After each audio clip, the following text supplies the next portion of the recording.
Le 19 novembre 2023, une fête de village a lieu dans le village de Crépol, dans la campagne française, près de Romans-sur-Isère. Un petit groupe d'orques, dont la loi m'interdit de vous montrer le visage et les noms, en provenance de la cité de la Monnaie, s'est présenté à l'entrée pour venir s'incruster dans cette fête. À l'entrée, le vigile a confisqué l'arme d'un des orques, un couteau, car comme d'habitude avec les orques, pour eux s'amuser n'a pas la même signification que pour nous les hommes. À l'intérieur, ils commencèrent à s'amuser donc, mais les hommes présents ce soir appartenaient pour beaucoup au club de rugby local, ce qui leur conférait une combativité supérieure à la plupart des hommes du centre-ville de Romans-sur-Isère sur lesquels les orques étaient habitués à exercer leur domination. Les orques et les hommes, après que le ton fut monté dans la fête, sortirent, et une première bagarre éclata. Dépourvus de l'avantage numérique qu'ils ont l'habitude d'avoir et ayant été dépossédés de leurs armes à l'entrée de la soirée, les orques furent évidemment mis en déroute.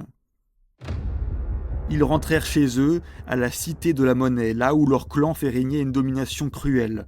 Là où, il faut bien le dire, de nombreux hommes et femmes sont prisonniers vivant sous la loi de ces êtres immondes et tâchent de travailler et survivre dans cette terre où la loi des hommes disparaît peu à peu.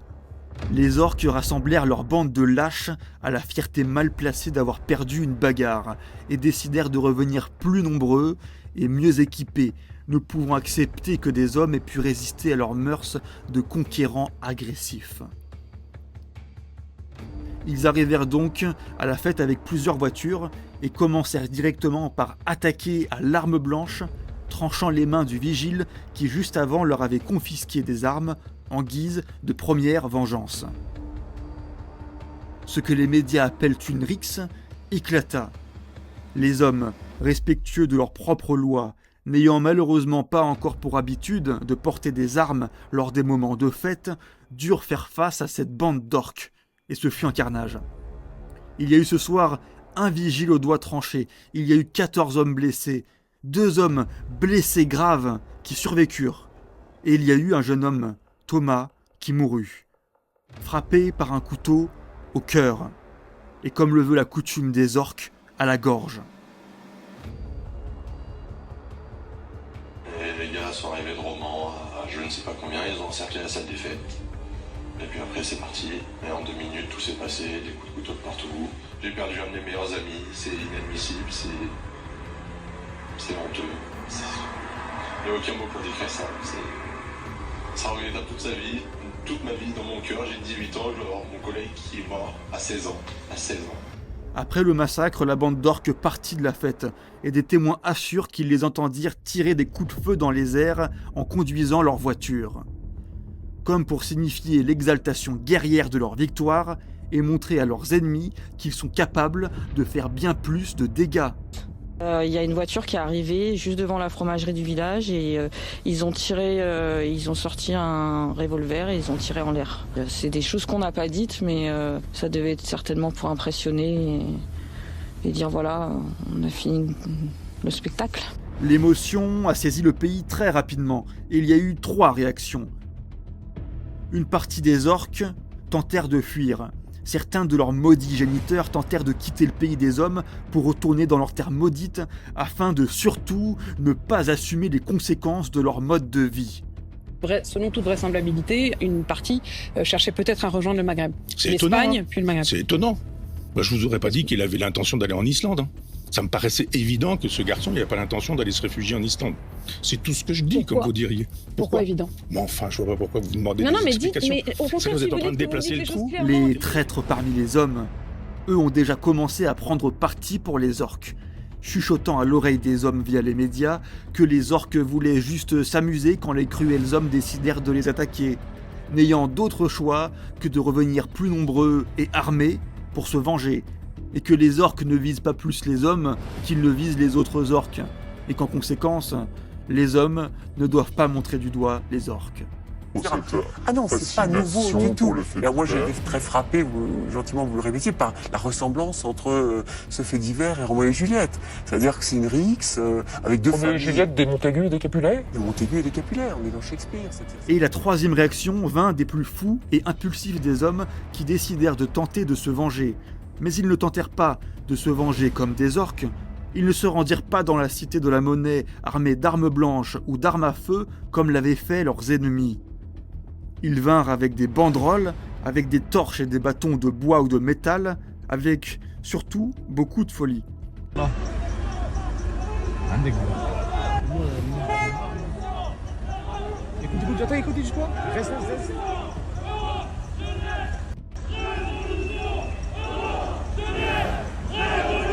Car sur place, bien évidemment, la police les attendait, pas la police des orques. Et cette police des hommes, dont les supérieurs obéirent peut-être à la race des traîtres, reçurent l'ordre de charger les hommes. Ils les chargèrent, ils les frappèrent, ils les capturèrent et ils les dispersèrent. Certains des hommes impulsifs, lors de la dispersion en pleine terre des orques, furent capturés par ces derniers. Là, ils furent frappés, humiliés. Des prises de guerre pour les orques, encore victorieux, défendus cette fois par des hommes contre des hommes.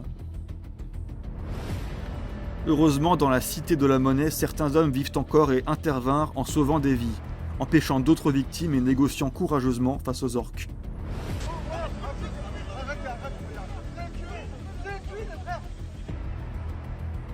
Et les hommes de cette attaque impulsive et illégale furent immédiatement jugés par la justice pour avoir marché dans la rue des orques en criant leur colère et en exhibant des bâtons. Dans les mois qui suivirent, d'autres hommes impulsifs qui s'étaient contentés de simplement diffuser sur internet des noms ou des visages d'orques qu'ils estimaient coupables furent aussi punis par la justice des hommes, prenant des peines de prison ou des amendes. Un an plus tard, des journalistes écrivirent un livre sur ces événements en menant une enquête approfondie. Et bien sûr, ils tentèrent d'excuser les orques, allant jusqu'à chercher à émouvoir le lecteur en mettant en avant la peine des familles des orques confrontées à l'accusation de meurtre à l'encontre de leur progéniture. Et un an plus tard, on a appris que la justice a caché un procès verbal établi par la police. Procès verbal dont vous dites il a disparu, c'est quand même étonnant. C'étaient les témoignages des hommes relatant que les orques étaient venus tuer en criant à qui voulait bien l'entendre qu'ils étaient venus ici pour tuer des hommes, ou plus précisément, selon leur propre dire, pour tuer des blancs. Les auteurs des faits pourraient être venus au bal de Crépol afin de tuer des personnes de couleur blanche. Même l'ont dit, on est là pour planter des blancs. Moi j'ai clairement entendu la phrase mot pour mot, on est là pour tuer les blancs. Et moi il y a mon collègue qui sort devant moi, à 1 mètre de la porte, et moi il y a un autre pote à moi qui me plaque contre le mur. Au début j'ai cru que c'était aussi un agresseur, donc j'allais commencer à lui mettre un coup de tête, sauf qu'il m'a dit non, c'est moi, va pas dehors, il y a des coups de couteau. Je tourne une demi-seconde la tête et il y a un pote à moi qui se prend un couteau. Afin de tuer des personnes de couleur blanche, ce PV qui aurait disparu, vous dites, ni le procureur, ni les magistrats instructeurs, ni aucun des avocats des différentes parties n'y font référence. Comment expliquez-vous que ce PV qui a été établi, donc, qui dit ils pourraient être venus pour tuer des personnes de couleur blanche, est disparu? Qu'est-ce que ça veut dire? La justice l'aura caché pour éviter que les hommes ne prennent conscience du danger et qu'une guerre ne se déclare en France. Parce que c'est un PV embarrassant. Il faut se remettre dans le contexte. Il est écrit par une analyste criminelle 5 jours après les faits. Les auteurs n'ont pas encore été interpellés. La pression politique est très forte. On parle de francocide. Les orques de la bande des tueurs de Crépol, dont l'intelligence n'est pas la première qualité, n'hésitent pas à s'étendre sur le sujet. Je vais vous dire la vérité, je m'en bats les couilles et ça m'attriste pas, dans le sens où il y a un nettoyage ethnique qui se fait à l'autre bout du monde, il y a une razzia qui se passe au Congo, et vous croyez vraiment que ça va m'attrister un décès et 7 blessés?